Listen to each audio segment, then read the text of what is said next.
Bien, muy buenos días, colegas. Les doy una cordial bienvenida a esta jornada de actualización. Me alegra ver que tantas personas estén conectadas y comprometidas con la mejora continua del cuidado crítico. Eh, Jocelyn ya lo comentó, mi nombre es Marco Medina, soy enfermero emergencista, especialista en emergencias y desastres, ¿sí? El día de hoy vamos a abordar un tema crucial para la seguridad de los Recording in pacientes. progress. Bueno, los cuidados de enfermería en ventilación mecánica, ¿no? Enfocados en tres pilares, que son los pilares con los cuales vamos a iniciar. Fijación del tubo endotraqueal, humidificación de los gases, y aspiración, ¿de acuerdo? Y bueno, además vamos a incluir un módulo de estrategias para prevenir complicaciones en nuestra práctica, ¿ya? Antes me gustaría hacerles unas preguntas. Vamos a comenzar, ¿no? De esta forma, un poquito para ver sus reacciones o las experiencias que hayan podido tener. Algunos de ustedes pueden simplemente levantar la mano o escribir si desean. ¿Han enfrentado alguna vez alguna extubación accidental por mala fijación? ¿Alguna vez alguien se le ha extubado el paciente o ha visto que se ha extubado algún paciente? ¿Asociada a esta una mala fijación quizás? Solo levanten las manos, no es necesario que hablen si están evidentemente ocupados. Sí, bueno, sí, alguien más, alguna vez ha visto alguna extubación accidental.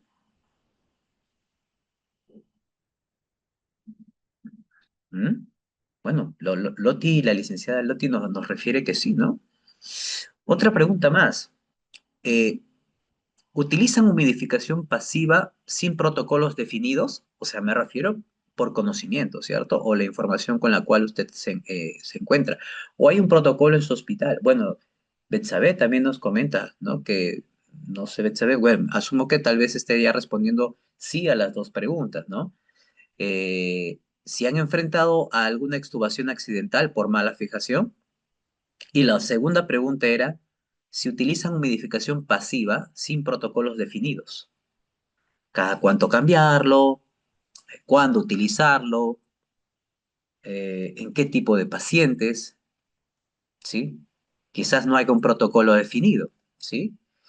Y la última pregunta, ¿alguna vez aspiraron secreciones solo por rutina, sin indicación clínica o sin evaluación clínica, para ser más exactos? ¿Sí? Insisto, no es necesario que escriban si no pueden hacerlo, simplemente con una mano para saber si esto ha sido alguna vez, o ustedes lo han presenciado alguna vez, ¿no? Loti y Betsabe nos dicen que sí, ¿de acuerdo? Han observado, han visto seguramente, enfrentado extubaciones accidentales por una fijación inadecuada, utilizaron humidificadores o utilizan tal vez humidificación pasiva sin protocolos definidos en la institución, y alguna vez aspiraron secreciones solo por rutina, posiblemente, ¿no? Quizás, ¿de acuerdo? Y tal vez, insisto, por protocolos que aún no están bien definidos, ¿de acuerdo? Eh, Pregunta, ante esa extubación, ¿cómo se sintieron?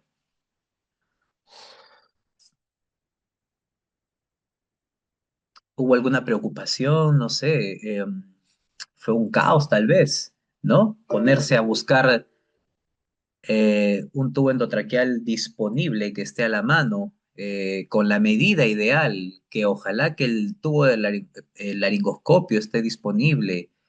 eh, Además, o volver a sedar al paciente, los signos vitales que se te están cayendo, la saturación que está cayendo, ya a un paso de la hipoxia, que a propósito causal de parada cardíaca reversible. Pero ¿quién quiere estar atendiendo paros cardíacos en un turno en el cual solo pudimos haber vigilado al paciente, ¿no? Con el tubo endotraqueal ahí, cumpliendo su función de mantener estable la vía aérea, ¿sí? Entonces, múltiples sentimientos que podrían haberse presentado en sus experiencias.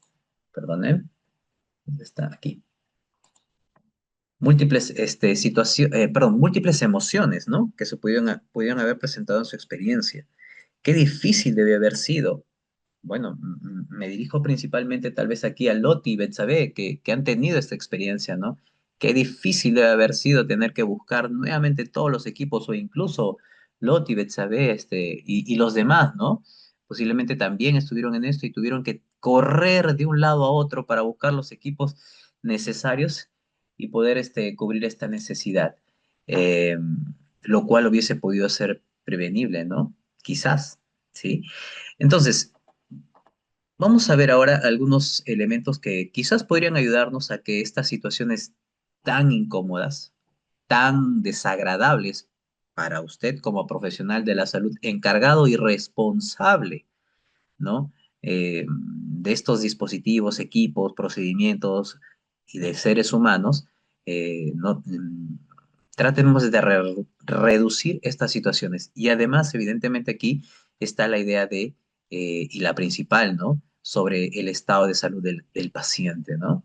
Entonces, estos tres datos, como vemos, tengo dos personas que han tenido esta experiencia. Yo creo que tal vez algunos más, tal vez ya lo deben haber visto, tal vez no ahora, pero tal vez en su pregrado, o debe haber escuchado sobre esta situación. Entonces, vamos a ver algunos elementos que debemos considerar en estos procedimientos o en estas actividades para el cuidado seguro de un paciente en ventilación mecánica.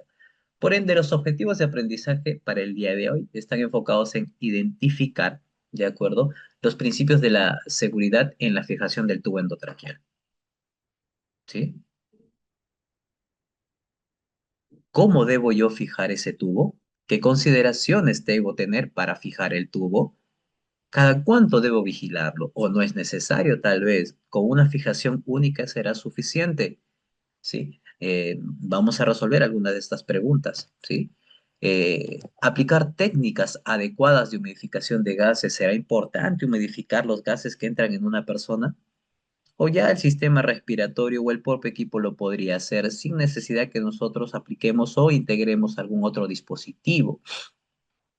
Ejecutar el procedimiento de aspiración de secreciones según las guías, ¿sí?, que puedan existir a nivel mundial, ¿sí? Y evidentemente aquí prevenir con ello las complicaciones frecuentes en un ventilador mecánico, ¿de acuerdo? Entonces, estos objetivos de aprendizaje son los que van a dirigir o son el eje de lo que hoy día o durante la mañana vamos a realizar, ¿de acuerdo?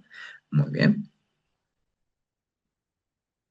Bien, como una introducción, colegas, ¿de acuerdo? Eh,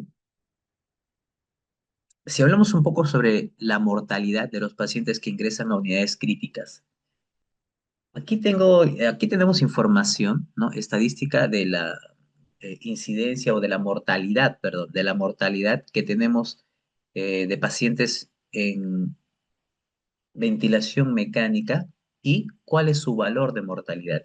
Solamente, licenciados, por el hecho de entrar en ventilación mecánica, si bien es cierto, ahí dice UCI, pero epa, se aplica para cualquier unidad crítica, ¿de acuerdo?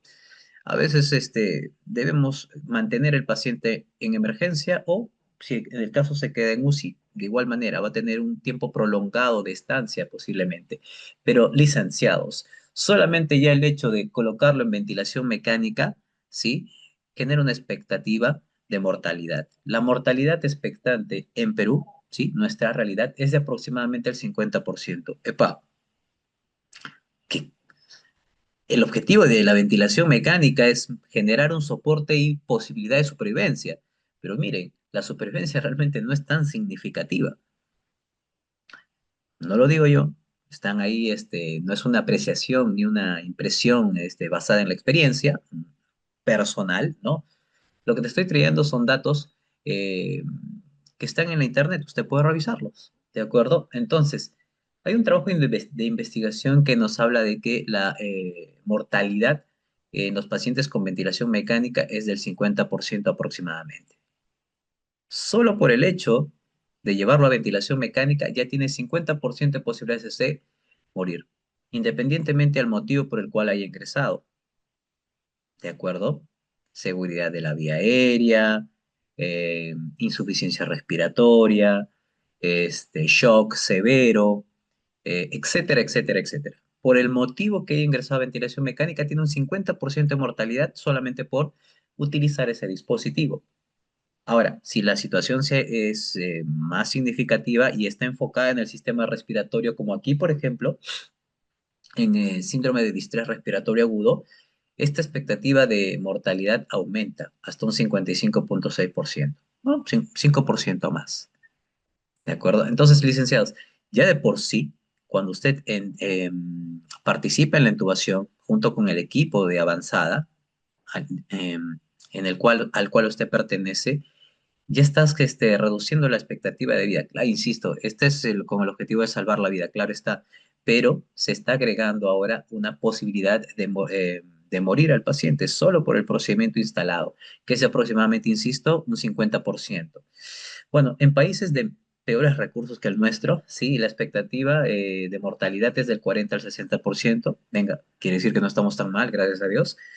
Bueno, en Estados Unidos se contempla que es del 30 al 40%. Epa, a pesar de ser un país que cuenta con las tecnologías de punta y seguramente con las vigilancias epidemiológicas más avanzadas, a pesar de todo ello, de acuerdo, su expectativa de mortalidad no es tan baja, ¿eh? 30-40%, epa, 40% de posibilidades no está tan alejada de la nuestra. En fin.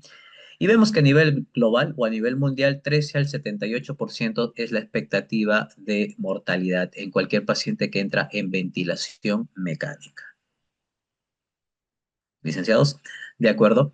Entonces, aquí entremos en una conclusión. Todo paciente que ingresa en ventilación mecánica, sí o sí, invasiva, claro está, sí o sí va a requerir un tubo endotraqueal. Ya su expectativa de vida ha mermado. Muy aparte de la patología, el hecho de tener el dispositivo disminuye su expectativa de vida. Pregunta, licenciados. Eh, ¿Esto qué quiere decir? ¿De acuerdo? Pero, o más, ¿qué quiere decir? Usted es quien lo va a atender. Tienes a una persona, recibes a una persona con 50% de posibilidades de supervivencia. Sería la parte positiva, ¿no? 50% de posibilidades de supervivencia.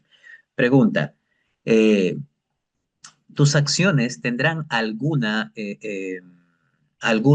efecto sobre esta expectativa de vida o alguna influencia sobre la expectativa de vida, colegas? ¿Qué opinan? O tal vez no, ¿no? Total, son procedimientos para mejorar la supervivencia de la persona, ¿cierto? O mejorar esa expectativa. Pero, ¿usted cree que podríamos empeorar esta expectativa con nuestras acciones?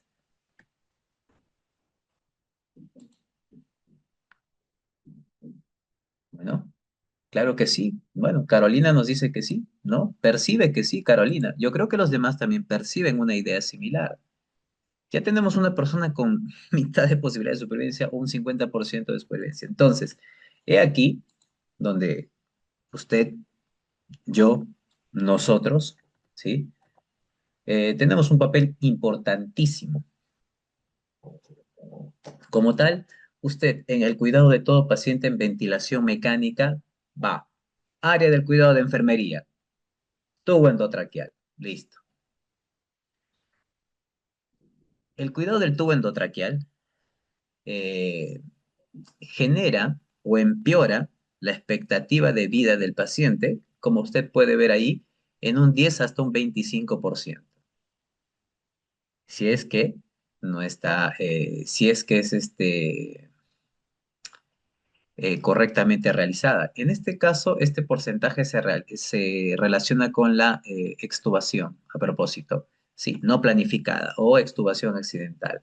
Quiere decir que si no cuidamos adecuadamente ese tubo endotraqueal, en otras palabras, no lo fijamos correctamente, disminuimos, ¿de acuerdo?, hasta un 25% más la expectativa de vida. Quiere decir que tenía un 50% de sobrevivir solo por entrar a a un ventilador.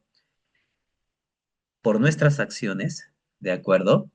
Podríamos, Dios no quiera, reducir hasta un 25% menos la posibilidad de supervivencia del paciente. ¡Ey! Y no es por la patología, ¿sí? Bueno, creo que es muy clara la responsabilidad que estás teniendo en este contexto. Otro cuidado más del proceso de enfermería está el monitoreo continuo, ¿sí? Pues este tiene un valor mucho más significativo, ¿no? Pues es importante que usted entienda, conozca lo anormal, lo normal, perdón, y puedas identificar lo que es anormal. El hecho del monitoreo continuo, pues, de no ser ideal o adecuado, podría mermar hasta un 50% las posibilidades de supervivencia. En otras palabras, si no manejas un monitoreo adecuado, va a morir literalmente. 50% por el ventilador, más 50% de usted, creo que le es claro este dato. En el manejo técnico del ventilador, no, pero yo no programo el ventilador. Hey, manejo técnico implica movimiento del ventilador, aspiración de secreciones, porque forma parte del ventilador los corrugados, el armado del mismo, eh, el hecho de tener que hiperoxigenar al paciente antes de ventilarlo, etcétera, etcétera, etcétera. ¿De acuerdo? Entonces, manejo técnico del ventilador. Miren, aumenta la mortalidad o empeora la mortalidad en un 54 al 60%. Y bien, tenemos otros elementos más como la neumonía asociada al ventilador mecánico, el destete ventilatorio y la formación del personal. Entonces, evidentemente, colegas, nuestra responsabilidad, estoy dándote datos, no es una impresión personal a propósito, ¿sí? Acá no hay nada emocional. Estos son datos que a usted le, que a nosotros, perdón, que a nosotros nos delega una responsabilidad significativa, importantísima, ¿de acuerdo? No sé si decirla más que la médica, ¿de acuerdo? Porque veo estos datos y digo, wow, epa, yo estoy tomando ese tubo endotraqueal, yo estoy monitorizando a ese paciente, ¿sí? Y en base a lo que yo haga, el galeno va a tomar decisiones, ¿de acuerdo? Entonces, miren estos porcentajes y esto nos lleva a una idea. A propósito, vamos aquí. Sin datos de hace 25 años ya no ha cambiado a la fecha. Sin datos de hace 25 años y no ha cambiado a la fecha. Ah, claro, claro, claro. Eh, Muy buena pregunta, muy buena pregunta. Sí, existen los datos que les estoy mostrando, el de la parte superior es el más actual, ¿de acuerdo? Tenemos un dato del 2016, tenemos un dato del 2015, ¿sí? 10 años aproximadamente. No se han hecho o no hay estudios más cercanos al nuestro, ¿sí? Más cercanos al nuestro, a nuestra realidad, relacionados con esta información, ¿sí? El más cercano en cuanto al cuidado del tubo endotraqueal, inclusive no es nuestro, ¿sí? Es alguien externo que nos ha estudiado. ¿De acuerdo? Muchas gracias por la pregunta, licenciado o licenciada que haya hecho la misma, ¿sí? Entonces, insisto, aquí me enfoco más en el tubo endotraqueal, de ahí que tenemos un dato del 2024 como máximo, ¿sí? Entonces, esta información lo que nos lleva, insisto, al objetivo de que hay una gran responsabilidad nuestra en la realización de esto. Ahora, saquen cuentas en su experiencia. Desde la vez que entraste al hospital, o todos los años de experiencia que tú tienes en el hospital donde estés, hoy, porque también puedes estar en una clínica, ¿notas algún cambio? ¿Has percibido algún cambio de parte de tus autoridades, quizá? La generación de protocolos. ah, eh, en la pandemia se generaron ciertos elementos que tal vez no eran tan conocidos en emergencia, posiblemente, ¿no? Para algunos, ¿sí? Como los bandes, ¿cierto? Y algunos otros protocolos más que no se realizaban rutinariamente, ¿de acuerdo? Pero va, antes que sigamos con el tema, insisto, de aquí la idea que tenemos que tomar es que hay una gran responsabilidad debido a que ya la estadística nos habla de que un 50% de posibilidades de supervivencia tiene el paciente solo por entrar en el ventilador. El monitoreo, el manejo del tubo endotraqueal que nos compete a usted y a mí, ¿sí? Eh, Puede ser un determinante significativo en la supervivencia de alguien. No, pero el doctor no hizo esto a tiempo. Contemple esto. 50%, perdón, 25% por no manejar adecuadamente ese tubo endotraqueal. Quizás no lo veas en tu turno, pero el problema es que esto en la acumulación, ¿de acuerdo? O con el tiempo se va a ir instalando el daño que hayamos iniciado nosotros, ¿sí? Bien, toma estos datos como información referente a propósito y eh, crea tus propias ideas, o me refiero, crea tus criterios, ¿de acuerdo? De lo que debemos tener en mente al momento de manejar a todo paciente en ventilación mecánica con invasiva, claro, ¿no? Ventilación mecánica invasiva. Bien, licenciados. Entonces, esta es la conclusión a la cual podríamos llegar, que la formación especializada nuestra, usted y yo, ¿de acuerdo? Y la aplicación rigurosa de cuidados de enfermería evidentemente nos van a ayudar a disminuir la mortalidad en 10 al 25%, dependiendo del entorno clínico, claro está, ¿no? O del contexto clínico, porque también aquí está inmiscuido el estado o la gravedad del paciente, ¿no? Los medios con los cuales contamos, etcétera, etcétera, etcétera, ¿sí? Pero ya la actividad nuestra puede reducir la mortalidad entre un 20 al 25%. De ahí la importancia de estas actividades o el desarrollo de estas actividades para poder actualizarnos, para poder tomar ciertos datos que son herramientas que usted pueda utilizar en su atención cotidiana, ¿no? O en todos los días que realiza alguna atención a algún paciente en estas condiciones. Bien, la calidad del cuidado enfermero es un factor determinante, indiscutible es esta frase, ¿sí? La calidad del cuidado enfermero es un factor determinante. Sacamos esta idea de los datos que acabamos de ver, ¿sí?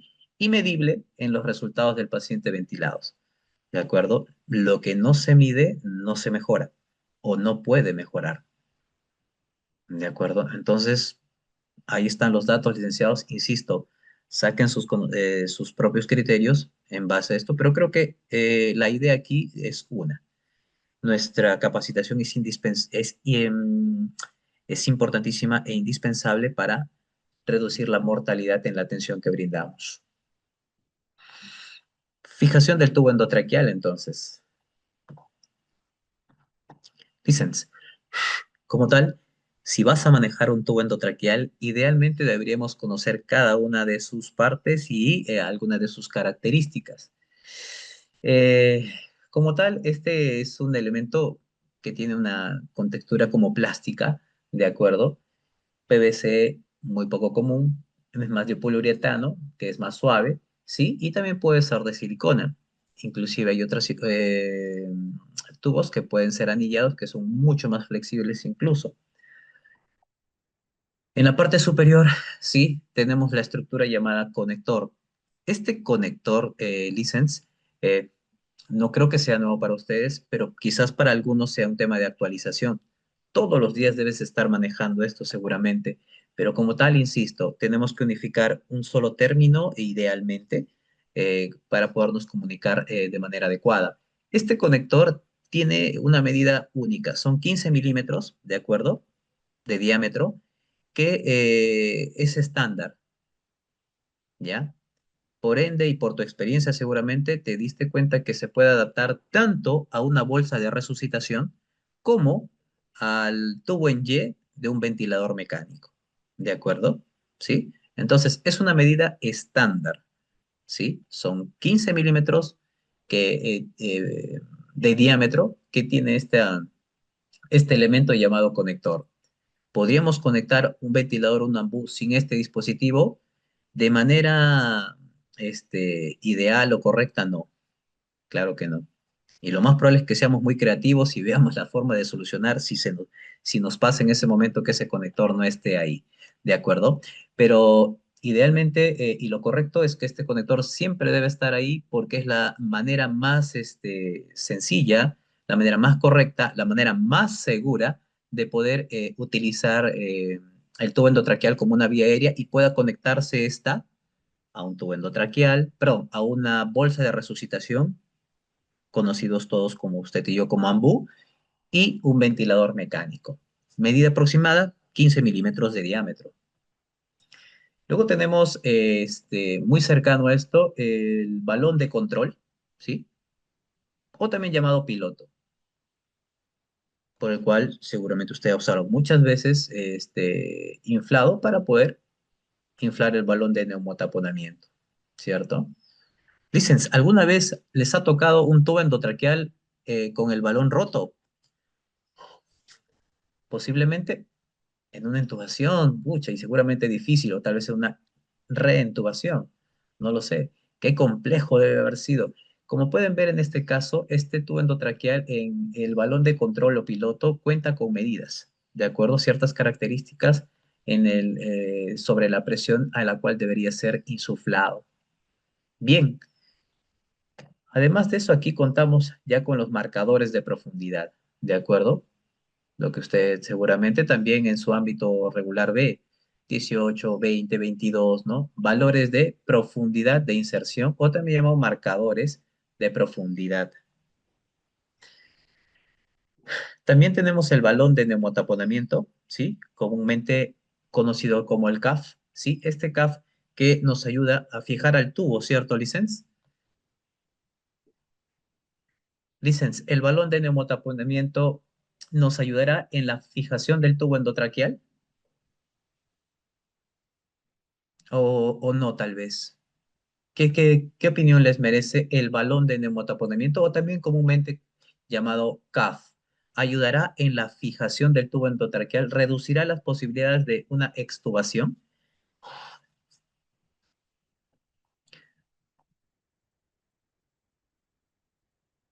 Muy bien. Nos mencionan que sí. ¿Alguien más tiene alguna opinión sobre el balón de neumotaponamiento? A propósito, colegas y bueno, compañeros profesionales en general, ¿sí? Porque creo que también hay amigos, compañeros técnicos. Entonces, compañeros profesionales en general, ninguna respuesta es incorrecta, ¿de acuerdo? Ninguna respuesta es incorrecta. Todas sus respuestas van a ser muy bien recibidas, ¿sí? Y evidentemente respetadas. Yo solamente voy a dar herramientas y usted analícelas y tome luego los cambios que quiera hacer a la información que tenga o refuerce más la información que ya tenía. Oh, muy bien. Claro, claro, muy bien, muy bien. Muchas gracias a todos por sus respuestas, ¿sí? Son respuestas muy, rápidas y qué bueno, qué bueno. Bien, vamos a conversar sobre esto del balón de neumotaponamiento progresivamente, ¿sí? Contemplen algo. Eh, Les pregunto, si ustedes quisieran que este tubo endotraqueal no saliese, ¿de acuerdo? De la tráquea, ¿no? Sí, que es donde está alojado o donde se aloja regularmente. Les pregunto, y yo no quiero que salga, ¿qué podríamos hacer para que este balón no se agarre con más fuerza?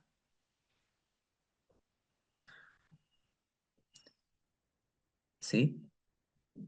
Compañeros profesionales en general, yo quiero que este balón no salga, ¿de acuerdo? O perdón, que este tubo no salga, ¿sí? Si este balón me va a ayudar a fijarlo, ¿qué podría hacer yo para que este balón me sirva como un ancla, ¿no? Para que se agarre fuertemente con las paredes. ¿Qué haríamos? ¿Qué podríamos hacer? Te agrego un dato más, ¿de acuerdo? Este balón, al generar presión sobre las paredes, ¿sí? Así como tu piel, ¿sí? La mucosa, o por así decirlo, la piel interna de la tráquea, la piel interna de la tráquea, tubo como tal, la piel interna de la tráquea tiene vasos sanguíneos. Esta, al ser presionada, ¿sí? Genera el colapso de estos vasos. Al colapsarse un vaso, ¿de acuerdo? Tú debes haberlo sufrido, ¿sí? Alguna vez te debes haber, no sé, apretado la muñeca o apretado el dedo. Si tú haces eso, deja de circular la sangre, ¿sí? Hacia la parte distal. De igual manera, si nosotros inflamos con mucha firmeza, con mucho volumen, ¿ya? Y este balón genera una presión superior a los 30 centímetros de agua, 32 centímetros de agua, algunos libros. Si este balón genera presión sobre estas paredes, lo que va a generar es una isquemia o va a cortar la entrada de sangre al tejido. Venga, acá tenemos un comentario. Insuflar de manera adecuada. Muy bien, Lupe, claro, tenemos que insuflar de manera adecuada, ¿no? Ah, Aide nos hace un comentario aquí. Aide nos dice que si insuflamos demasiado, se va a necrosar. Claro que sí, Aide, va a sufrir una lesión. Aquí el llenado del aire está entre 24 a 30 milímetros de mercurio. Muy bien, estamos cercano al valor, perdón, no sé tu nombre, pero muy buena respuesta. Solo quisiera cambiar nomás el milímetros de mercurio por centímetros de agua, ¿sí? Centímetros de agua. Pero bien, o sea, los números están muy bien puestos, 24 a 30 centímetros de agua, ¿sí? Y en general, todas las respuestas me dan una idea que evidentemente tienen experiencia en esto, pero insisto, les voy a dar ciertas herramientas para poder unificar ideas, ¿no? Entonces, este balón de neumotaponamiento, si yo lo inflo demasiado, como bien dijo su compañera, Aide, puede generar necrosis del tejido, lesión del tejido, ¿no? Les pregunto, ¿creen ustedes que sea entonces ideal para que el tubo no se salga, ¿no? Inflar con más aire, mucho más aire, gran cantidad de aire, que supere incluso las presiones de 32 centímetros de agua para poder fijar el tubo mejor.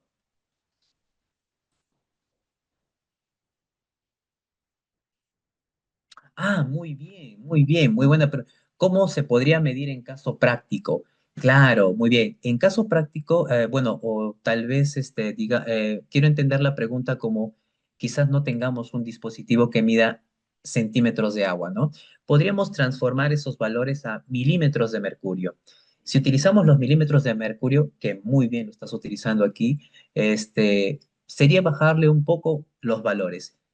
Aquí hablaríamos de equivalencias, ¿no? Donde la equivalencia nos dirige que en milímetros de mercurio lo ideal debería ser de 15 a 20, 22, 20, 21 y 20, 21, 15 a 20 milímetros de mercurio, ¿de acuerdo?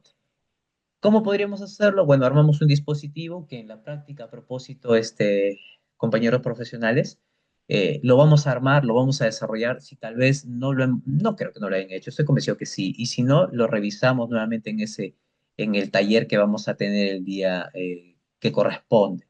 ¿De acuerdo? Entonces, utilizaríamos la conversión de centímetros de agua a milímetros de mercurio, donde aquí está muy bien puesto en centímetros de agua, ¿de acuerdo? Hasta 30 centímetros de agua es lo ideal, ¿de acuerdo? Y en milímetros de mercurio, idealmente no debería sobrepasar los 20 milímetros de mercurio, ¿sí? Muy buena, este, eh, muy buenas acotaciones las de ustedes. Pero insisto, y quiero, necesito una respuesta, compañeros profesionales. Tengo el balón de neumotaponamiento, que si esta presiona, ¿de acuerdo? Sobre la pared, más de 30 32 centímetros de agua, eso va a generar isquemia o va a generar necrosis, como dijo Aide. Pregunta, yo quiero que este tubo no se salga. Entonces, ¿usted cree que sería correcto inflar y que esta presión supere, digamos, hasta 50 centímetros de agua, ¿sí? Por encima de 32, ¿ah? ¿Sí? Por ende, el efecto de la necrosis o el efecto de la lesión se va a instalar mucho más rápido. Creo que está quedando muy claro ahí, ¿no? Entonces, volvemos a analizar la pregunta. Ojo, volvemos a analizar la pregunta y les digo, ¿será entonces que el balón de neumotaponamiento nos ayuda a fijar al tubo? Porque si nos ayuda, inflémoslo más, pues, ¿no? ¿Sí, compañeros? ¿Sí, compañeros profesionales en general? Si este balón nos va a ayudar a perdón, a fijar el tubo, inflémoslo más, ¿sí? Y contemplemos que ese inflado puede generar necrosis. Pregunta, entonces, volvemos a hacerla, ¿ya? Bueno, acá nos dice, sí ayudar con la fijación externa. ¿Se ayuda con la fijación externa? Claro que sí, por supuesto que sí, señorita Lupe, o licenciada Lupe, tal vez, ¿sí? Nos ayuda. Bueno, Carolina nos dice, no sería adecuado. Muy bien, ¿no? Carolina, disculpe, no sé si es licenciado técnica, nos dice que no debemos inflar tanto ese balón porque va a generar presión sobre las paredes y eso va a generar complicaciones del tubo endotraqueal. Y ya hemos visto que la expectativa de vida de una persona en ventilación mecánica es 50%. Encima lo voy a inflar ese balón en valores superiores a lo seguro. Epa, le voy a bajar 21, no, 21% más de posibilidad de supervivencia. Entonces le voy a dejar al paciente, cuando me voy del turno, apenas con 29% de posibilidades de supervivencia. 29% de posibilidades de supervivencia. Oh. Y ojo, que a veces podemos hacer eso y no nos damos cuenta, pero evidentemente nadie va al hospital para hacer daño a nadie, ¿de acuerdo? Nadie, nadie va con esa intención, ¿de acuerdo? He ahí que estas herramientas que vamos a ir contemplando durante el desarrollo de los temas nos van a ayudar pues a tomar decisiones. Insisto, usted debe tomar las decisiones, ¿ya? De la información que vamos tomando aquí. Entonces, compañeros profesionales, el balón de neumotaponamiento fue diseñado estrictamente hablando, ojo, estrictamente hablando, como un sello, ¿de acuerdo? El balón de neumotaponamiento, ay, acá tengamos un comentario, no será adecuado. Evita microaspiración. Muy bien, Magíster William, muchas gracias por su acotación. Usted acaba de dar con una de las funciones principales o más importantísimas del balón de neumotaponamiento. El balón de neumotaponamiento, como bien dice el licenciado, el magíster, perdón, es que impide de que las secreciones puedan migrar de la boca o de la parte superior hacia la parte inferior o por detrás del balón de neumotaponamiento. ¿Sí? Es una de las funciones como tal. Una de las funciones también que se agregan a estas, acá tenemos evita microaspiración, claro, micro y macroaspiración, claro que sí, licenciado Edward, es correcto. Impide que cualquier elemento pueda pasar, ¿de acuerdo? Por el balón de neumotaponamiento hacia las vías inferiores que estén por detrás, ¿no? Del balón de neumotaponamiento. Muchas gracias por la información brindada. Una función más del balón de neumotamponamiento, aquí también se agrega que permite sellar la vía aérea, ¿de acuerdo? Sin este balón, compañeros, en general, eh, el ventilador no funcionaría, ¿de acuerdo? ¿Sí? Sería una zona de fuga, ¿sí? Oh, Edward, por supuesto que sí, micro marco aspiración y la intubación prolongada, claro, por la intubación prolongada, ¿cierto? Claro, la acumulación puede generar que migren estas secreciones hacia la parte balón neumotaponamiento, si podemos decirlo así, ¿sí? Muy bien, entonces, compañeros, licenciados y técnicos, tenemos el tubo endotraqueal como tal. El único medio por el cual debería pasar el aire, sea con el ambú o sea con el ventilador que tienes en tu institución, debería ser por el tubo, ¿de acuerdo? No hay otro medio, por eso instalamos el tubo. Pero si al instalar el tubo, este balón está desinflado, el aire que tú ingreses va a fugar, ¿sí? Por el contorno del tubo, ¿de acuerdo? Entonces, el objetivo de este balón, eh, estrictamente hablando, license, aunque tiene cierto efecto de fijación, ¿ah? Pero no está dirigido estrictamente a fijar el tubo. Está dirigido a generar un sello. Es como cerrar una puerta, ¿ya? Sella la vía aérea y genera, de acuerdo, un sello tal que el único medio por el cual pase el aire, ¿ya? El único medio por el cual pase el aire hacia la vía aérea inferior, hacia los pulmones, hacia bronquios izquierdo y derecho, el único medio sea la parte interna del tubo endotraqueal, ¿sí? Genera cierta fijación, ¿ah? No digamos que no tampoco, ¿no? Pero no es su objetivo estricto. Su objetivo estricto es generar un sello de la vía aérea e impedir de que lo que ingrese por el tubo no salga por los costados. A esto se agrega los buenos comentarios del licenciado William y Edward, ¿sí? El magíster William, perdón, donde nos dice que evita micro y macroaspiración. Consulta, el tubo endotraqueal sin balón, ¿qué pasaría?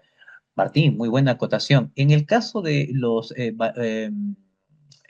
tubos que no tienen, estrictamente son para los niños, ¿de acuerdo? En caso de los niños, su vía aérea tiene una estructura que no tiene las mismas características que la de un adulto, ¿ya? En el caso de los adultos, todos los tubos endotraqueales cuentan con ese dispositivo, ¿de acuerdo? Y es más, la ventilación mecánica en los, digamos, lactantes, ¿sí? Lactantes o neonatos, compañero Martín, es distinta, ¿de acuerdo? Las frecuencias son muy altas, es distinta la ventilación mecánica. En el caso vuestro, Martín, que asumo que trabajas con adultos principalmente y quizás hasta niños, sí cuentan con balón de neumotaponamiento, ¿sí? Son mecánicas similares, no digamos diferentes, similares, ¿de acuerdo? Y requieren del balón de neumotaponamiento. Agregando a lo mencionado sobre el sello de la vía aérea, también los comentarios mencionados por Edward y el licenciado y el magíster William sobre micro y macro aspiración. Muy bien, listo. Estamos conociendo nuestro tubo, ¿sí? Ustedes y yo, y entrando a una conclusión. Entonces, concluimos aquí. Acá hay un comentario más, que excelente. En niños, la laringe tiene forma de embudo, por supuesto, hay diferencias, incluso cuando manejamos la vía aérea entre un niño y un adulto, a los lactantes, para ser más exactos, no se les hiperextiende la cabeza, ¿no? Ustedes seguramente han visto que en los adultos, los niños, hiperextendemos la cabeza para que la vía aérea esté más libre. En los lactantes, como bien nos dice aquí Aide, la vía aérea, si nosotros la hiperextendemos, la ocluimos. Por eso solo debemos alinearla en los lactantes principalmente, ¿sí? Muy buena acotación, dicen Aide, o señorita Aide, perdone, gracias. Disculpe, no sé si es técnica o profesionales de la salud, por eso les voy a decir, ¿sí? Muy bien, entonces, este balón de neumotaponamiento, concluimos, dicen, compañeros profesionales, concluimos de que funciona como un sello de la vía aérea, ¿sí? Como tal, solamente se va a permitir el acceso del aire a través de la parte interna del tubo endotraqueal. ¿De acuerdo? Lactante se sugiere sin cap. Sí, sí, licenciado Edward. Por supuesto. Que contemplemos o técnico, licenciado, compañero Edward. Esto es, la ventilación en los lactantes es distinta que el adulto, ¿no? Son frecuencias muy altas y mecanismos que, bueno, para serles sinceros, no directamente esto los manejo. Vamos a enfocarnos esto más en los adultos y niños, ¿sí? Los lactantes tienen un manejo muy peculiar o muy particular. O tal vez usted, compañero Eduardo, trabaja en esas áreas, ¿sí? Nos encantaría, si tiene algún comentario sobre este tema, nos acote para hacer más productiva esta información, ¿sí? Muy bien, concluimos, insisto, que el balón de neumotaponamiento sirve para sellar la vía aérea, ¿de acuerdo? Estrictamente hablando, genera cierto efecto de fijación, pero su objetivo principal es sellar la vía aérea. Muy bien. Luego tenemos una línea radiopaca, ¿sí? De ahí que placa de tórax, ¿no? Para ver dónde está ubicada la punta, ¿no? O del tubo endotraqueal, o dónde está, hasta qué nivel llegó la punta del tubo endotraqueal, que es esa línea o franja azul, ¿no? Que puede ver usted en este tubo endotraqueal como ejemplo, ¿no? Y, bueno, también tenemos el ojo de Murphy, ¿sí? El ojo de Murphy, que es una característica del tubo endotraqueal que ayuda a impedir de que si por A o B la punta se ocluye, ¿de acuerdo? Sirva este ojo de Murphy como acceso, como contingencia del tubo endotraqueal para mantener el flujo de aire, ¿no? Para mantener el flujo de aire. Y para terminar, el bisel, ¿sí? ¿Cuál será el objetivo de este bisel, licenciados? Estrictamente es su visualización, ¿de acuerdo? Al momento de colocar el tubo endotraqueal, el hecho de poder observar el bisel ayuda mucho en su inserción, ¿sí? Lo experimentaremos seguramente en los talleres en su momento, ¿de acuerdo?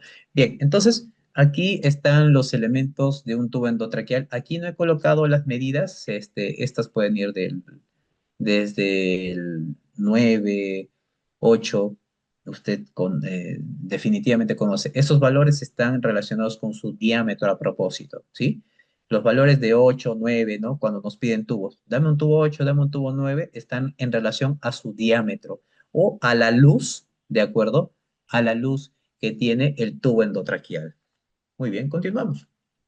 Listen, y seguramente no sé si has tenido este tipo de tubos, y lo más probable es que en pandemia sí, ¿ya? Sí o sí has tocado este tubo entonces.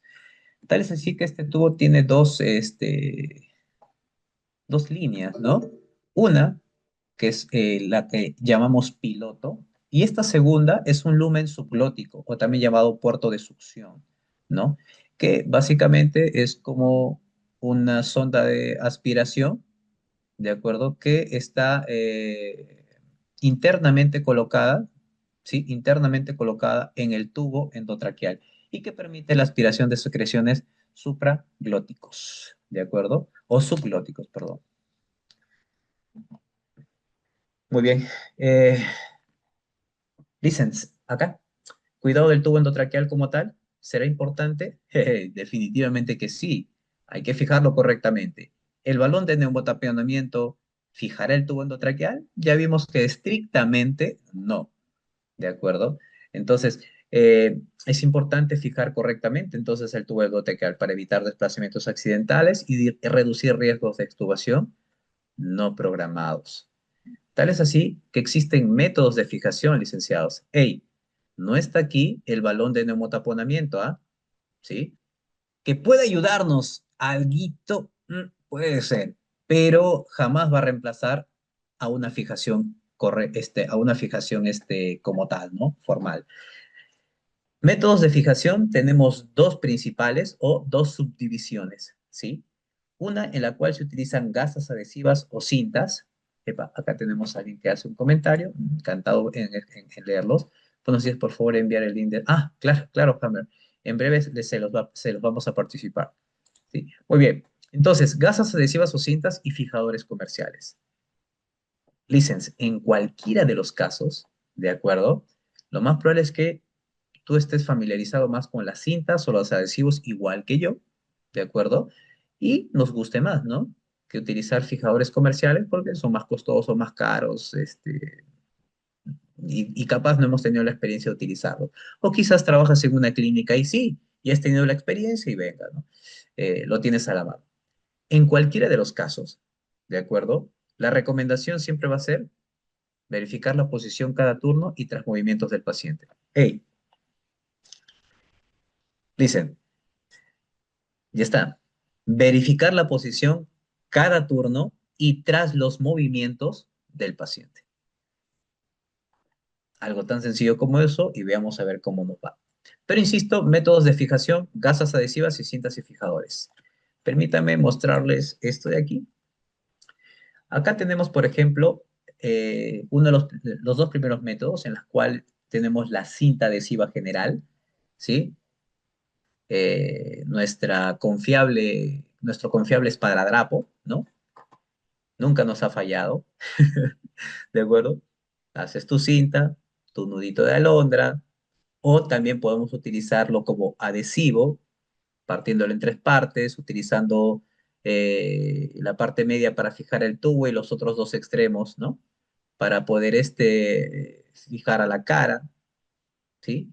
O los cruzamos, como puede ver en la imagen derecha. Usted puede escoger el método que mejor le parezca o que su institución protocolice, ¿de acuerdo? O como departamento de enfermería determinen, ¿sí? Lo bueno de estos elementos son que son económicos, fáciles de aplicar, ¿de acuerdo? Y bien, existen otros elementos que usan mucho en pediatría y neo a propósito, que es el Duraport, si no me equivoco, como le llaman, ¿sí? O como tenemos aquí escrito, que es de una fuerza de eficacia un poco más fuerte, o sea, es un poco más fuerte que nuestro, miren, acá tenemos un comentario más, gas adhesiva tenso, el Tensoplas, muchas gracias, compañero Edward, muy amable, el Tensoplas, correcto, se adhiere mucho más fijamente a la piel, ¿no? Y es casi, No es fácil de sacar y evidentemente muy difícil de que se pueda extraer el tubo endotraqueal de manera accidental. Fácil de colocar, son mucho más económicos, ¿de acuerdo? ¿Sí? Más, ¿cuáles son sus limitaciones? Ojo, aquí el objetivo no es decirte, debes usar esto, no. Necesito que usted tome sus decisiones, ¿de acuerdo? En base a los elementos que tengas, en base incluso a lo que la ciencia nos pueda decir. Y una de las limitaciones o las limitaciones que puedan tener estos dispositivos, como puede ver ahí, mire, se despegan con las secreciones, ya está. Su desplazamiento es frecuente.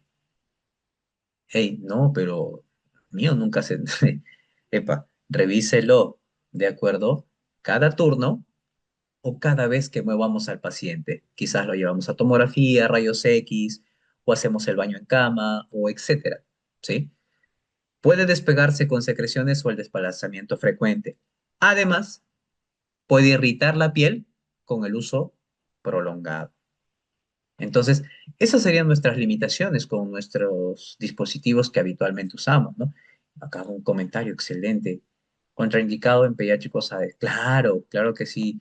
Algunos adhesivos están contraindicados en pacientes pediátricos.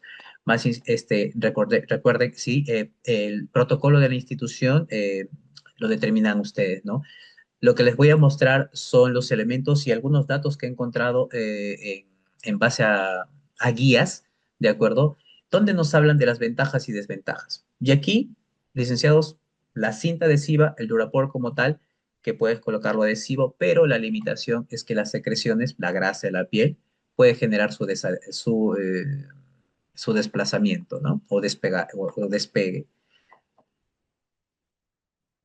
Muy bien. Otros métodos que tenemos, ¿sí? Son los nudos, son las cintas, ¿de acuerdo? ¿Sí? Son de una alta resistencia, son más estables, podríamos decir, simples de utilizar. Lo bueno, no sé cuán reutilizables sean, va a depender mucho de si siguen aún limpios, ¿no? De muy buena tracción, porque no son elásticos, ¿de acuerdo? ¿Sí? Sus limitaciones, ¿sí? En otras palabras, este tipo de métodos podría tener un puntaje mayor si hablamos de un ranking a los adhesivos, ¿no? Es el que seguramente estamos utilizando nosotros en nuestro hospital. Posiblemente es el que más utilizamos en el hospital, ¿no? Tiene más resistencia, como pueden ver y lo demás. ¿Cuáles son sus limitaciones? Requiere técnicas de nudo y obviamente más tiempo para su colocación. ¿De acuerdo? Aunque eso es relativo, ¿cierto? Cuando ya nos adaptamos a un método, podemos ser mucho más ágiles y rápidos, ¿cierto? Sí, pero requiere técnicas de nudo, ¿ya? Y bueno, y también siempre hay riesgo de aflojarse con el tiempo, ¿ya? Se puede aflojar por el movimiento, por etcétera, durante la estancia o durante nuestra atención. License. Estos ya vienen siendo métodos comerciales, ¿de acuerdo? Tenemos, por ejemplo, el Thomas Tube Holder, el cual, ¿sí? Es de colocación rápida, ¿sí? Y su desplazamiento es muy poco. No hay, muy poco desplazamiento, ¿de acuerdo? Muy efectivo, muy bueno, muy fácil de utilizar, muy rápido de colocar, ¿sí? Eh, la limitación es costoso y de un tamaño fijo, ¿sí? No hay para edades. En otras palabras, lo que ve en pantalla es solamente para adultos, ¿de acuerdo? Luego tenemos otro método o otro dispositivo que es el Hyder Tube Guard, el cual de igual manera tiene una alta fidelidad al momento de fijar el tubo. Muy poca movilidad, ¿sí? Versus la cinta adhesiva la supera por mucho, ¿de acuerdo? ¿Sí? La limitación es que no está siempre... Ah, perdón, aquí esta es la forma de cómo se coloca el Thomas Tube. Y aquí les muestro el Hyder Tube Guard, ¿de acuerdo? Que es como una especie de, ¿cómo le llamamos esto? Ah, cubrebocas, ¿de acuerdo? Un elemento que va dentro de la boca, incluso entre los dientes, y el tubo endotraqueal en el orificio medio, evidentemente, ¿cierto? Entonces, es muy bueno para fijar el tubo endotraqueal, pero no siempre está disponible y evidentemente en nuestro mercado dudo mucho que lo encontremos. Pero, hey, conocerlo y tal vez nunca usarlo, que de repente por ahí nos sorprendan en alguna clínica al cual vayamos a trabajar, licenciados. ¿Sí? Y por último, que seguramente este sí lo debes haber visto en alguna clínica o en alguna práctica durante tu especialidad, ¿sí? En alguna universidad, es el dial holder, ¿sí? Que movimiento mínimo, baja carga dinámica, ¿de acuerdo? ¿Sí? Las limitaciones son, bueno, escasa adopción clínica, ¿de acuerdo? No lo quieren mucho porque es, eh, ¿cómo lo decimos? Eh, Podría hasta ser un tanto ideal utilizarlo, pero no se adapta mucho. Bueno, nosotros supuestamente no nos adaptamos. No tengo la experiencia de utilizar este elemento, este último, ¿de acuerdo? Es solamente el Thomas Holder sí, pero después el Hyder y el Dale no tengo la experiencia, pero aparentemente no les gusta mucho a los que lo han utilizado, ¿de acuerdo? Que básicamente es una cinta que además tiene adherencia o que se adhiere a la piel con los extremos que ustedes pueden ver ahí. Y en la parte media hay un semianillo que toma el tubo endotraqueal y él mismo tiene que ser fijado con una cinta para que se quede completamente fija, ¿no? Puede ser colocado por encima o por debajo de los labios, ¿sí? Entonces, existen múltiples métodos, ¿de acuerdo?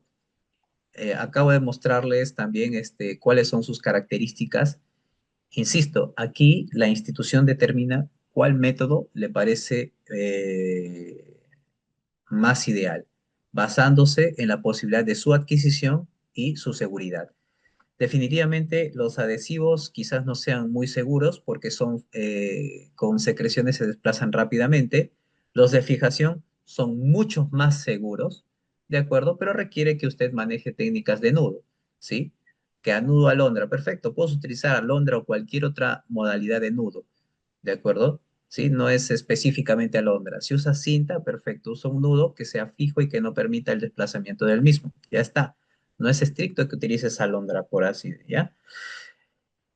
Pero definitivamente estos otros dispositivos los superan, ¿de acuerdo? Los superan. En el sentido de que han sido estudiados en trabajos como tal y se ha visto pues que su efectividad es mucho mejor o mucho mayor que la cinta o el adhesivo. Ahora, ¿cuál es mejor? Insisto, acá va a estar en relación a la capacidad de adquisición, ¿de acuerdo? Sí, principalmente. Muy bien. Eh, ah, eh, Independientemente del license, bueno, acá había un último método que es el, bueno, Anchor Fast, ¿de acuerdo? Corrección fácil, reduce las úlceras orales, es más costoso y requiere adaptación. Insistimos, estos dispositivos ya comerciales, evidentemente van a generar un costo, ¿no? Superior al que ya tenemos por el tubo endotraqueal y demás elementos, porque la cinta adhesiva como tal es de uso general, ¿no? Muy bien. En cualquiera de los casos, Vicens, así sea comercial, adhesivo o cinta, ¿sí? Siempre se debe verificar la posición cada turno y tras movimientos del paciente. Esta es la cultura que debemos tratar de internalizar como profesionales, ¿de acuerdo? La seguridad que tú le brindes al paciente está basada en cultura, ¿sí? Entonces, esta es la cultura que debemos adoptar. Verificar la posición cada turno y tras movimientos del paciente. Bueno, complicaciones de una fijación inadecuada. No es nada nuevo para usted, ¿no? Las úlceras labiales, la lesión en la mucosa oral, ¿no? Y la peor de todas, tal vez, la extubación accidental. Nadie espera que pase, pero epa, nadie está libre tampoco del mismo, ¿sí? Por ende, para prevenir esto, acá tenemos un comentario. Excelente. Hipólito patentó cordón de mandilones. ¡Guau! Ay, es ya. eh, Ya, Licen, bueno, o compañero profesional, no sé cómo tomar esto. O sea, es en serio? ¿Es en serio este comentario de que patentaron el cordón de los mandilones. Sí, ¿no? Bueno, bueno, no sé si es una broma, perdone si, ya, pero sí, sí, sí, se puede usar el cordón de un mandilón. Ahora en pandemia, bueno, tal vez ustedes también pasaron por esto. Ahora en pandemia, en Tocache, tuvimos la experiencia de que una colega, Licens, se nos iba, pues evidentemente, y teníamos que entubarla, pero el problema es que no habían los elementos necesarios para poder hacerlo. Entonces, la opción B era la ventilación no invasiva, que gracias a Dios, estaba disponible. Y ahora el problema es que no había máscaras. Y lo que seguramente ya debes estarte imaginando, adaptamos la máscara de un ambú, ¿sí? La máscara de un ambú que se conecta o tiene la posibilidad de conectarse a un ventilador y bueno, con una guía lo colocamos como un anillo y luego con retazos de una sábana generamos el arnés y bueno, gracias a Dios funcionó, ¿no? Entonces, no lo patentamos, no fue patentado, pero funcionó, cumplió su función. La Licen, gracias a Dios, se salvó y bueno, sigue para poder, con nosotros para poder ayudar a los que nos necesitan, ¿de acuerdo? Entonces, dicen, aquí tenemos las complicaciones de una fijación inadecuada. No es nada nuevo para usted, insisto. La peor de todas es la extubación. La pregunta nace de aquí, ahora, Licens. ¿Cómo podríamos, Licens, evitar esto, basados en la cultura de la seguridad? ¿Cómo podríamos evitar para que esto no se suscite? Exacto, Lupe. Sí, muchas veces la necesidad es cubierta por el ingenio, ¿no? Cierto, cierto. La necesidad dicen que es madre del ingenio, ¿no? Ah, bueno, acá por dos, por dos. Bueno, está bien. Mis licenciados, cuéntenme, o compañeros profesionales, mis técnicos también, cuéntenme, ¿cómo podríamos reducir las posibilidades o el riesgo de estas complicaciones? Hablando de la cultura, ¿no? De la cultura de seguridad. ¿Cómo la evitaríamos? Miren, porque si no adaptamos esta cultura de seguridad, aumentamos la mortalidad del paciente, que ya de por sí por entrar en ventilación mecánica, su expectativa de vida ha bajado al 50%. La prevenimos, licenciados, con, habíamos dicho, la cultura de verificar la posición cada turno y tras los movimientos del paciente. Esta es la cultura que, bueno, proponemos, se propone que se debe adaptar, ¿sí? Los demás métodos, venga, usted puede adoptar múltiples métodos. Idealmente tendríamos que tener un solo método para todos, ¿no? Pero la cultura que sí se tiene que instalar, y eso no te lo da ningún protocolo, es verificar la posición de cada turno y los movimientos del paciente, ¿no? Muy bien. Con esto buscamos, ¿no? Que, bueno, acá tenemos un comentario, excelente. Monitoreo, intervenciones del cuidado. Por supuesto que sí, por supuesto que sí. Monitoreo, intervención de ese tubo endotraqueal. Muy buena acotación. Muchas gracias. Sí. Bien. Humidificación de gases. Licens, ¿utilizan humidificadores para el ventilador mecánico en su unidad? ¿Y esto está protocolizado en su unidad?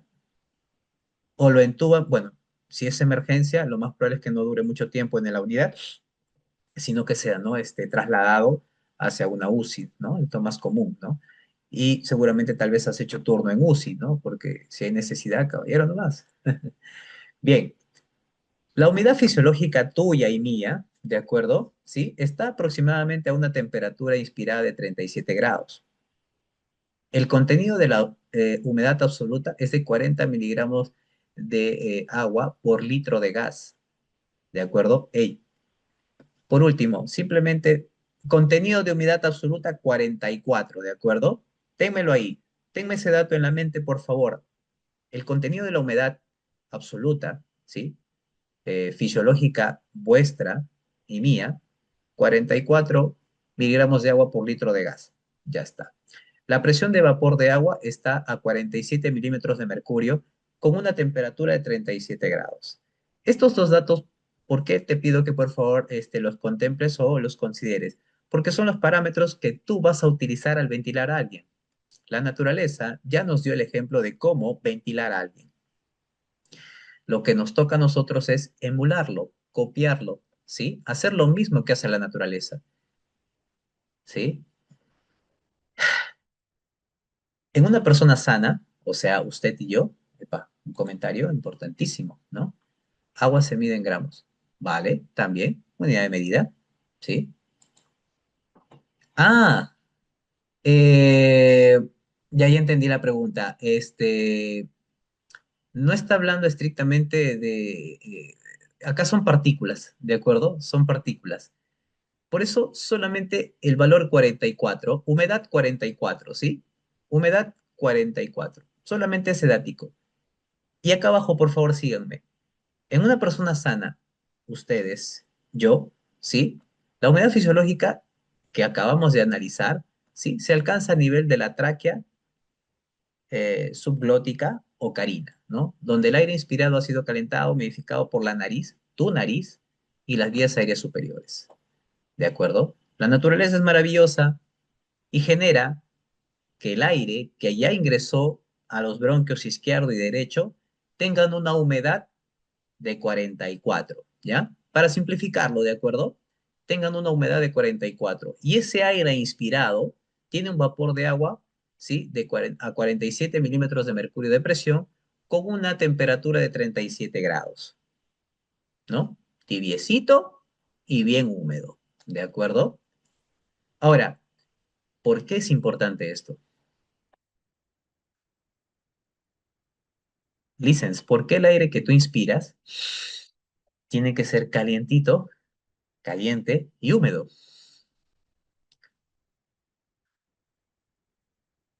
Definitivamente, sí, acá hay un tema del cuidado de la vía aérea, ¿ya? Los cilios que tú tienes, ¿sí? Que son esas microvellosidades, ¿ya? En tu tráquea que movilizan las secreciones, idealmente funcionan en condiciones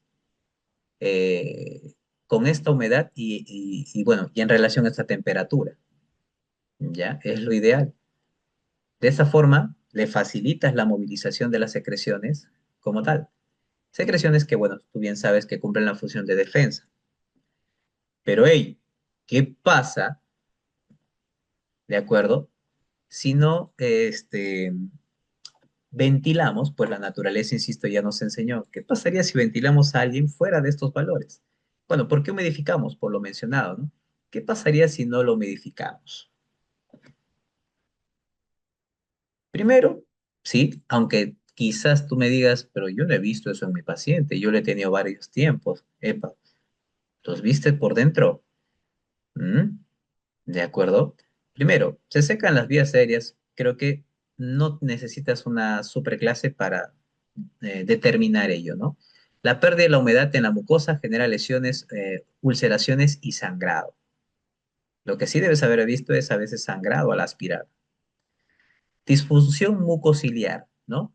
Ciliostasia, que quiere decir que los cilios se paralizan. Ciliostasia, engrosamiento del moco, atrapamiento de secreciones, obstrucción del tubo endotraqueal, que quizás no has visto muy frecuentemente, ¿sí?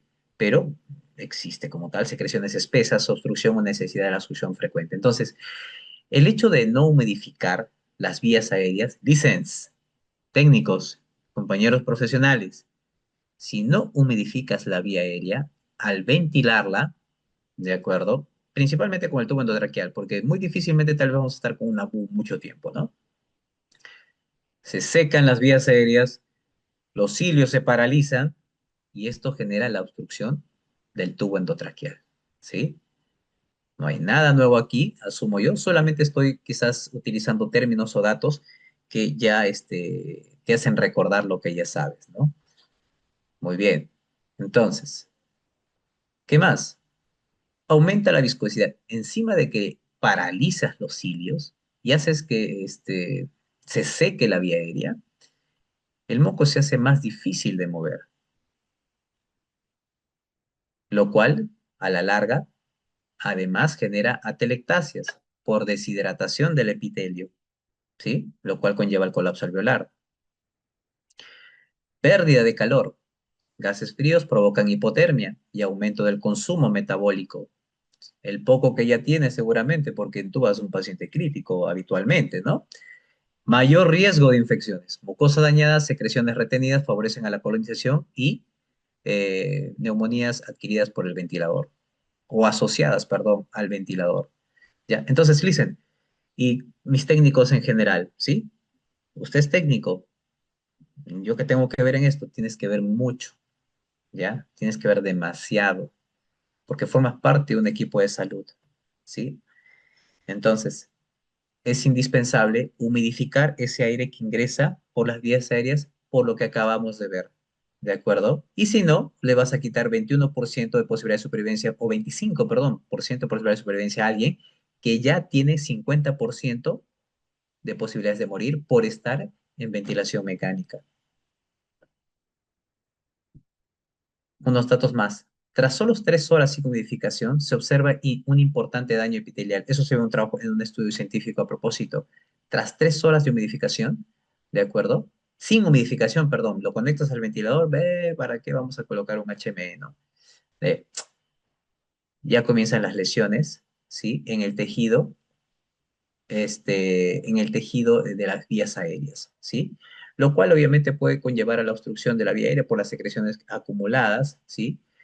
Eh, Sin humidificación más 48 horas, las vías aéreas se secan, o empeora la situación, lo cual deteriora la barrera mucociliar.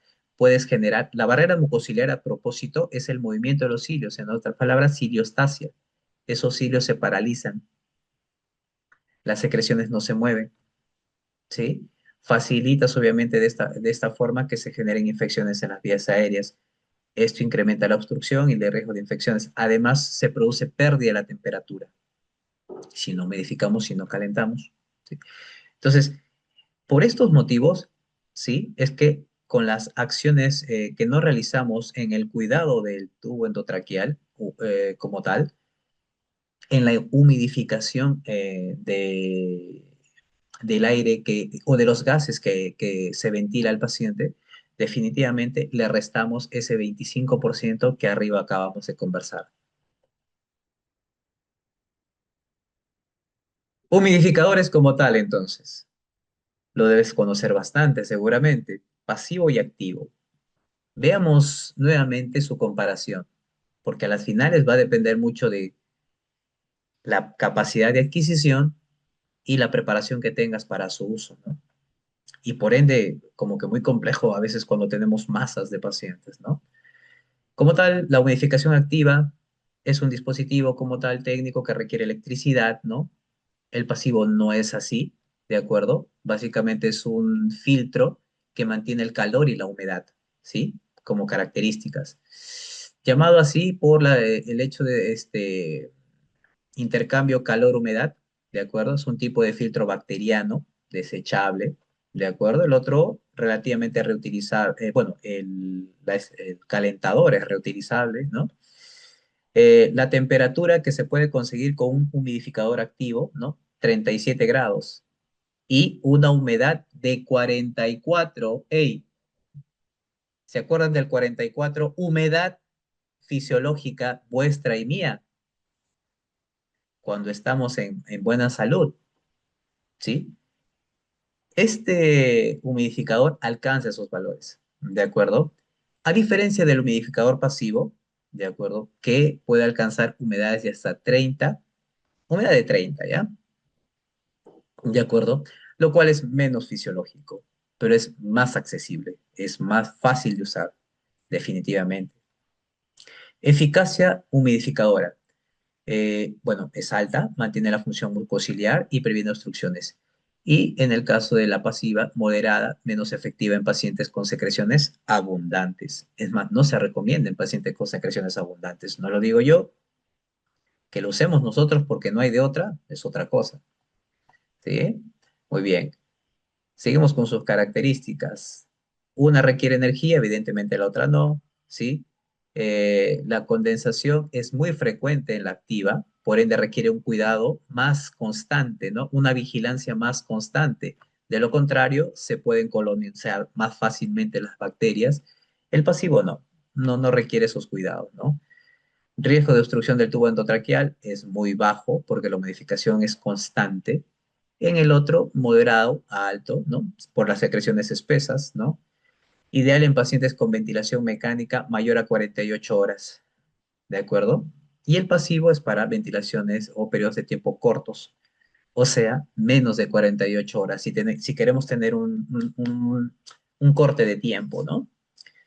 Costos, uno es más alto, ¿no? El activo es mucho más alto, el costo, ¿no? El riesgo de infección, el activo es menos probable que genere una infección, porque se mantiene un circuito cerrado, ¿de acuerdo? Y el humidificador pasivo requiere un cambio ideal entre 24 a 48 horas, ¿de acuerdo? Esto también pues va a estar en relación a tu institución y a lo que sugiere el fabricante, ¿ya? Pero la mayoría de productos, ¿de acuerdo? Insisto, hey, la mayoría de productos eh, sugieren el cambio del dispositivo entre 24 a 48 horas, ¿sí? El humidificador, perdón, el humidificador pasivo. Bueno, ventaja destacada, en el caso del activo, proporciona una humidificación óptima. La otra vieron que no alcanza ello, ¿no? Pero es fácil de usar, eso es lo práctico, ¿no? Que para emergencia tal vez sería ideal, ¿no? La humidificación pasiva, ¿no? Y tal vez para una UCI, ¿no? Con un paciente prolongado, ¿no? Una activa. Bueno, eso es algo que se puede analizar, ¿no? Desventajas. Costoso, necesita más monitoreo, más vigilancia, porque si no se drenan los líquidos idealmente, podría colonizar bacterias, ¿sí? O cualquier otro patógeno. Y en la pasiva menor eficacia, pero y no se recomiendan secreciones espesas a propósito. Bueno, ahí tienes las características de la humidificación activa y pasiva. Eh, Aquí hay una toma de decisiones. Siendo emergencia, insisto, tal vez la pasiva sea mucho más ideal porque es fácil de usar, es menos costosa, ¿no? Es rápida, ¿de acuerdo? Y para una UCI tal vez una activa, ¿no? Pero es relativo, ¿cierto? Puede ser que nuestro paciente en emergencia se quede mucho más tiempo de lo que esperábamos. Cuidados de enfermería en la humidificación. Básicamente y simple es cambiar los filtros en el caso de la humidificación pasiva, entre 24 a 48 horas o según el protocolo de tu institución, ¿sí? Acá podríamos agregar algo más, entre 24 a 48 horas o cada vez que tú creas, o según las condiciones del filtro, ¿de acuerdo? Porque si está lleno de secreciones, no va a cumplir su función y lo más probable es que genere resistencia al pasaje del aire. Y lo demás, monitoreo de la temperatura, ¿sí? Para los humidificadores activos, ¿no? ¿Sí? Programarlas entre 32 a 37 grados, que es factible, obviamente. ¿Sí? Muy bien. La aspiración de secreciones, como tal, procedimiento estrictamente de enfermería, ¿de acuerdo? Funciones principales del sistema respiratorio, muy bien vistas ahí. Nosotros producimos a propósito, miren, de 10 a 100 ml de moco por día. ¿Ya? La función del moco la conocemos, mecanismo de protección que atrapa, ¿no? De manera mecánica los microorganismos, ¿sí? Pero requiere de hidratación. ¡Epa! Cuán importante es la hidratación arriba. Estas secreciones contienen incluso lisosimas y otros antimicrobianos. Importantísimo la humidificación, ¿eh? Miren, ¿eh? Si no está humidificado, no hay secreciones, pues estas se secan y no cumplen su función. Y el transporte mucociliar, ¿no? Que como tal tiene que estar activo, ¿no? Para que el moco pueda ser movido. Pero si no humidificamos, no va a pasar. Licens, factores que alteran esta función normal. El aire seco o sin humidificación y estrictamente para el tema que estamos hablando, la ventilación mecánica invasiva. Ya de por sí la ventilación mecánica desfavorece la función de el sistema respiratorio con los mecanismos de defensa, dentro de estos las secreciones. ¿De acuerdo? Entonces, de ahí recalcar aún más la necesidad de la humidificación. Va, emergencia, no verificaremos tal vez con un dispositivo activo, pero idealmente debería haber un pasivo. Lo mínimo que podemos pedir en estos momentos es que sea para alguien que está en tu entorno, ¿de acuerdo? Lo mínimo es para alguien que está en tu entorno. Cuídalo, ¿de acuerdo? Estamos hablando de papito, mamita, quien sea. Dios quiere que no pase, obviamente, ¿no? Sí. Sí o sí es necesario que tenga un dispositivo que humidifique esas vías aéreas porque, como viste, ¿sí? Impide que las secreciones cumplan su función. ¿Cuáles eran? Aquí las tienes. Protege la vía aérea, ¿sí? Mantiene hidratada la humedad superficial epitelial. Defiende la vía aérea, ¿sí? Y, bueno, los hilos requieren estar en movimiento, pero una vía aérea seca genera ciliostasia o que los cilios se paralicen, ¿de acuerdo? Entonces, vamos ahí. Eh,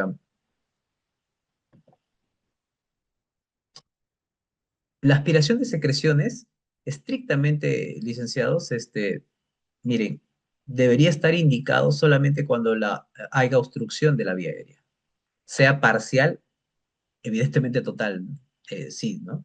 Así sea parcial o total, ¿no? Entonces, la obstrucción de la vía aérea como tal se va a caracterizar por estos elementos que no son nada nuevo para ti y seguramente deben haber muchos más, ¿ya? Deben haber muchos más que a usted le van a decir, hey, hay moco en esa vía aérea, ¿no? O hay secreciones que están obstruyendo la vía aérea. Entonces, la indicación de aspiración de secreciones va a ser cuando exista obstrucción de la vía aérea, justamente por estas secreciones, las cuales van a ser caracterizadas por roncos de saturación, aumento de presión pico y secreciones visibles en el tubo como tal, ¿sí? Estas son sugerencias de las guías. La aspiración de secreciones no debería ser un procedimiento rutinario, ¿ya? Debe estar basado en la observación clínica suya y mía, ¿ya? La observación nuestra, clínica, debería ser el indicador para realizar la aspiración de secreciones. Por ende, ahora tenemos, o existen, perdón, dos tipos. Y nuevamente, aquí hay una comparación para que usted vea y tome una decisión de qué es lo más correcto utilizar en tu contexto o en tu ámbito, ¿no? Pues te puedo hablar de un dispositivo, pero capaz en tu contexto no es factible, ¿sí? Muy bien, tenemos aquí la ventilación, perdón, la aspiración de secreciones de circuito abierto, perdón, abierto y de circuito cerrado. El abierto tengo que desconectarlo, ¿ya? Y si este paciente tiene programaciones que están manteniendo el alveolo inflado, epa, si lo desconecto, uff, retrocedo su progreso. No pasa así con la aspiración cerrada. Requiere desconexión, la otra no, obviamente, ¿no? Riesgo de hipoxemia alto, en el otro caso no. Y así vemos más comparaciones. Interrupción de la PIP, que es lo que mantiene esos alveolos abiertos. En el caso del cerrado es muy poco probable. Se mantiene la PIP siempre alta porque las presiones están vigiladas por el mismo ventilador. Al caer va a aumentarla como tal y mantener así esa PIP constante. ¿Requiere técnica estéril de aspiración abierta? Por supuesto que sí, y también requiere más tiempo. La cerrada, no así, ¿sí? Sí. Bien, el costo, sí, evidentemente es mucho más barato la del circuito abierto, pero siendo francos, a la larga el circuito cerrado puede ser más barato, contemplando el hecho de que si el circuito cerrado nos ayuda a reducir los riesgos de infección, ya ganamos, ¿sí? Pero si hablamos de su costo unitario, hey, su costo unitario, por supuesto, sí, el circuito abierto es mucho más barato. Frecuencia de cambio, bueno, requiere un nuevo catéter para cada aspiración, ¿sí? En el caso del circuito cerrado, entre 24 a 72 horas o según el fabricante. Carga de trabajo es mucho más alta que cada procedimiento completo. En el caso de la aspiración cerrada, es mucho menos complejo de trabajar, ¿sí? Nivel de contaminación es mayor en el abierto porque expones todo, en el otro no, obviamente, ¿no? En COVID estaba desaconsejado por obvias razones, ideal para procedimientos programados en situaciones de secreciones abundantes, ¿no? En el caso de la aspiración de circuito cerrado, en ventilación prolongada, ¿de acuerdo? Y con alto riesgo de neumonía asociada al ventilador. El impacto sobre las neumonías asociadas al ventilador, miren, interesante. La aspiración abierta no reduce la incidencia significativa. La de circuito cerrado tiene una menor contaminación cruzada, pero evidencia de que disminuye, la disminución es variable. Epa, ¿qué quiere decir eso? Que el circuito cerrado no previene las infecciones por el ventilador o las neumonías por el ventilador, no, no las evita, las reduce, sí. Evidentemente estas están asociadas con su cambio, ¿no? Estamos hablando de entre 24 a 72 horas. ¿Sí? Y evidentemente daños en su estructura también, ¿ya? Entonces, eh, sí, la aspiración de circuito cerrado o el dispositivo de aspiración de circuito cerrado es mucho más efectivo que la aspiración abierta. Perdonen, vamos a ir. Muy bien, aquí esto es interesante, colegas y compañeros en general, ¿sí? Vemos los diámetros de los tubos y además vemos su relación con el diámetro de, seguramente has utilizado pues sondas de aspiración. Lo ideal debería ser de que el tubo endotraqueal, comentario, es recomendado hacer un lavado del tubo en la aspiración. No, no, Magister William, idealmente no es ideal hacer un lavado. Lo que sería ideal es humidificarlo, Lisa. O Magister, disculpe. ¿Sí? Si humidificamos, ¿sí? No necesitaríamos realizar porque con lavado estoy entendiendo que es colocarle agua, ¿no? Es colocarle agua por el tubo. Y no, no, no es recomendable colocar alguna sustancia por el tubo hacia las vías aéreas, ¿no? Lo ideal, estamos hablando del ideal, ¿ah? Que ya nos pongamos creativos, eso ya es otra cosa. Pero lo ideal es utilizar humidificación. Si es más de 48 horas, hey, si es más de 48 horas, activa. Y si es menos de 48 horas, o se va a quedar muy poco tiempo con el dispositivo, por ejemplo, con los pacientes que entran a sala de operaciones, pasiva, ¿no? Por lo que acabamos de comentar, ¿no? Porque si estamos necesitando colocar agua para mover esas secreciones es porque no estamos humidificando, ¿no? Así, entonces, no se recomienda, ¿de acuerdo? No se recomienda. Muy bien. En pantalla, compañeros profesionales, pueden ver los tubos, por ejemplo, vayamos más un poco a los adultos. Tenemos un tubo número 8, de acuerdo aquí. Tenemos un número 8. Este número 8 que es para adulto grande, ¿no? Eh, Se recomienda utilizar una sonda de aspiración entre 12 a 14 French.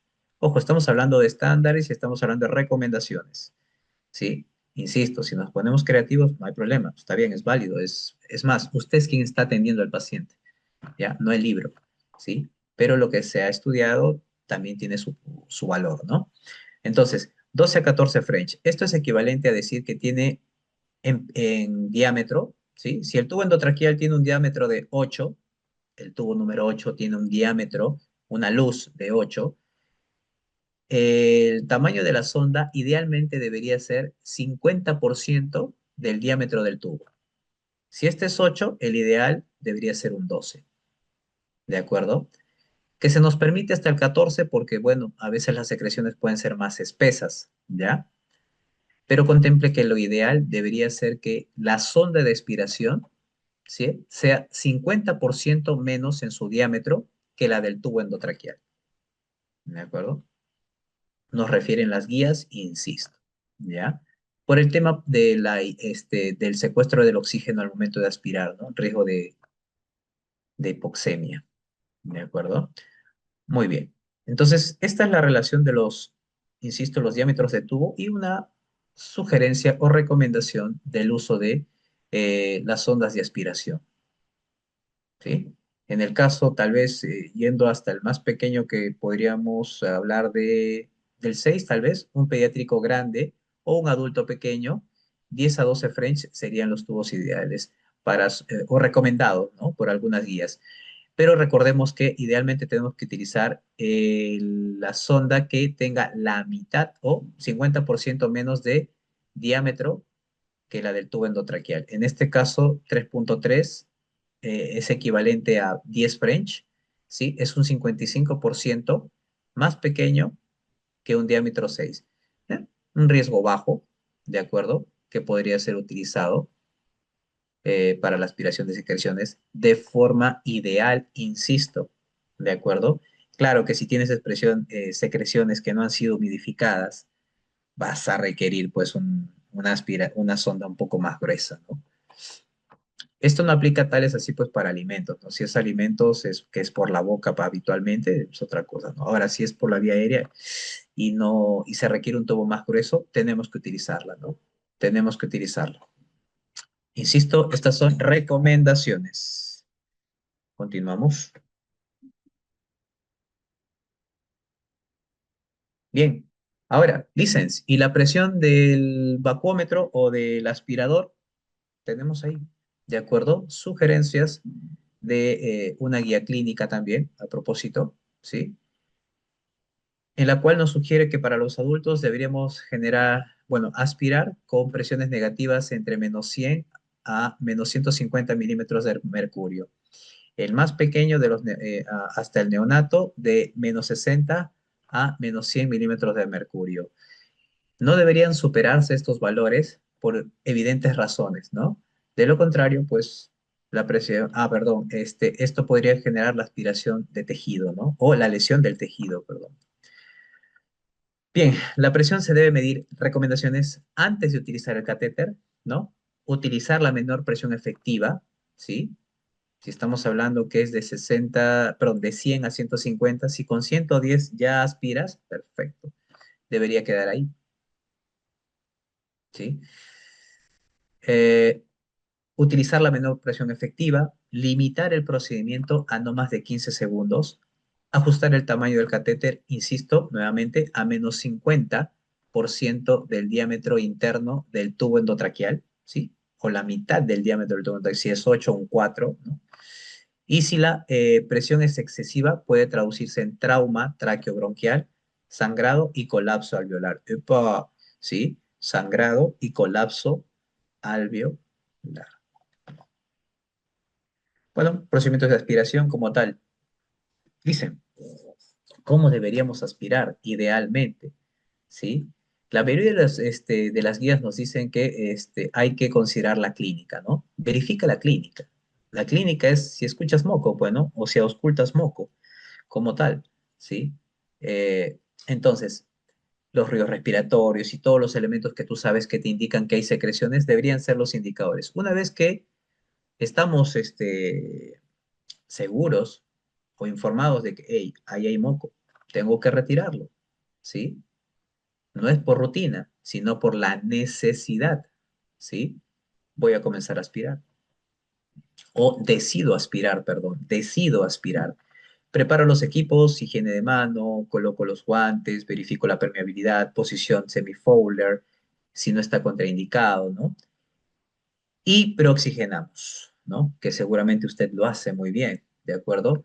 Técnica estéril, desconecto al paciente si es un circuito abierto y si es un cerrado, simplemente introduzco el catéter o la sonda de aspiración, ¿no?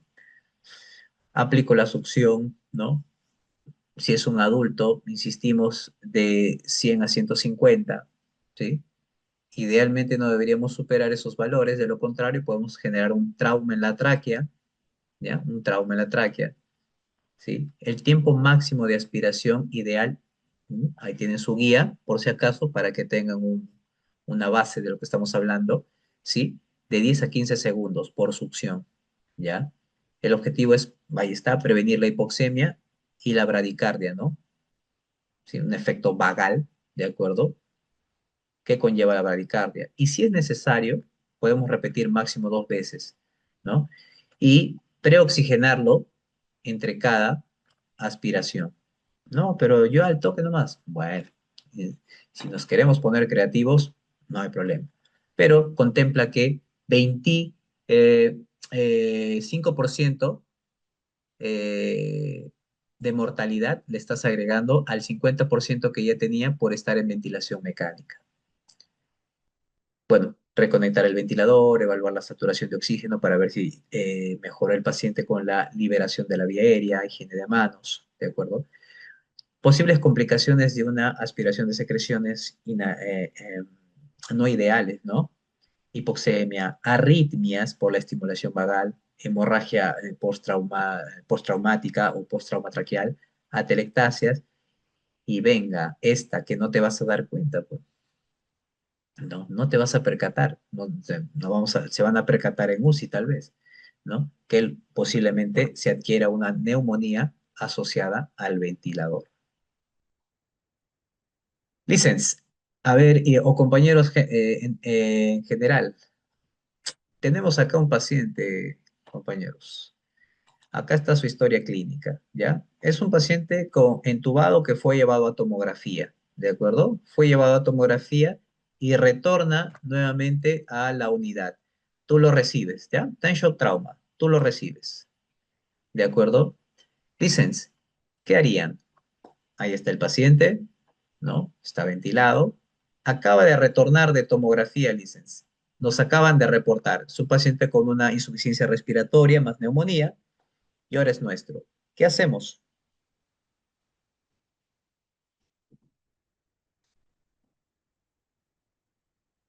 Como siempre, nuestros signos vitales. ¿Qué opina? ¿Quiere ventilador también? Ahí está el ventilador.